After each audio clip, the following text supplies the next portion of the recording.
Bisan pag mangabit ka, bisan pag manikas ka. Mangurakot ka, luwas gihapon ka. Maunay mga linyada nga madungog ako sa uban nga denominasyon. Karon ikaw igsuon nga naglantaon nga video. Unsa imong opinion mahitungod ni ani? Nga as long as daw ana ka sa kamot sa Dios, bisan pagbubuhat ka og sala, mahilangit gihapon ka. Basta motuo lang ka kang Hesukristo, luwas na ka sa impyerno. Bisan pag mangabit ka, bisan pag manikas ka. Mangurakot ka, luwas gihapon ka.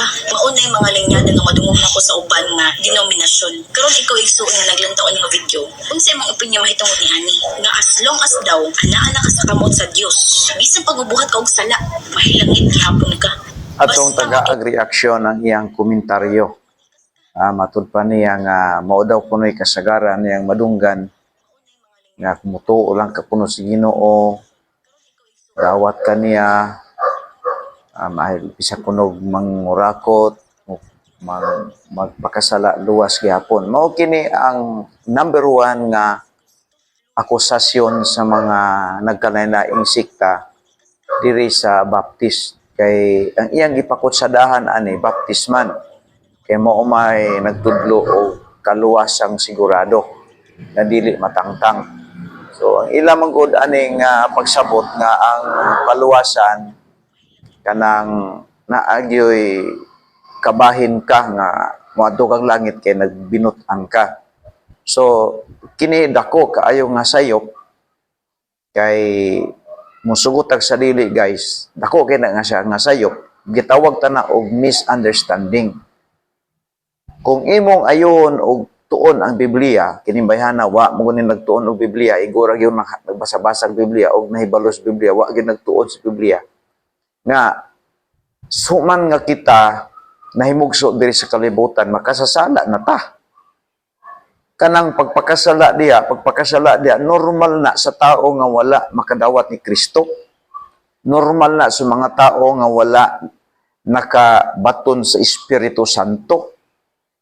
So kining nagdawat ni Kristo, nagtuo ni Kristo, mao man ni ang giingon sa Bible sa Ephesians 1:13 nga nakadawat sila sa Holy Spirit. Unya kay Holy Spirit man ang nagpuyo si mo kasing-kasing, absolutely guys, Holy Spirit pod ang magdili nimo pagpakasala.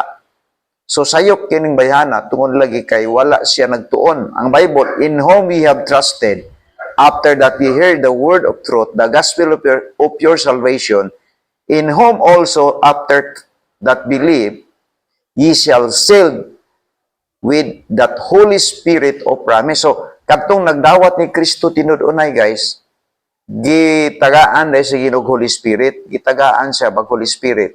So, unsay purpose ngano nga ang nagdawat ni Kristo, nagtuo ni Kristo tagaan sa Ginoo Holy Spirit para ang Holy Spirit maoy magagiya niya ug maoy magtudlo niya nga dili na siya magpuyo sa pagpakasala. So kaning iyang pag-ingon basta motuo ka sa Ginoo, bisan pag magpakasala ka luwas gihapon, dako na nga sayop. Kay wala may record sa Bible nga ang nakadawat ni Kristo, nakabaton sa kaluwasan, nakabaton sa Holy Spirit, nagpadayon sa pagpakasala. Daghang mga bersikulo sa Biblia nga nag-ingon nga si bisag kinsa nga tawo nga naa na ni Kristo bag-o na siyang binuhat. So kana mo'y gibarugan sa Baptist nga ang Baptist, once manggod nga ang Baptist nakadawat sa kaluwasan, absolutely guys, dili na gyud magpakasala kay naay Holy Spirit nga nagsilyo siyang kalag nga maoy magbadlong niya panahon nga dunay tentasyon siyang kinabuhi nga mobisita kaniya. Una guys, ang Baptist mooy nagtudlo sa kaluwasan sigurado ug ang kaluwasan namo diri dili buhat namo kundi dili buhat sa Ginoo. Mao nang nami Holy Spirit para nga maglikay mi sa sala. So kung maglikay mi sa sala, normal na lang na tungod kay ang tinuod nga naluwas di ginaganahan magpakasala. Wala na puy appetite diya sa pagpakasala. Ang pagpakasala mao nay pimailhan sa mga anak sa yawa. Okay, so sayop yat o gato na ni-correct guys para mabadlong siya sa iyong sayop mga akusasyon diri sa Baptist. Okay, mayong adlaw.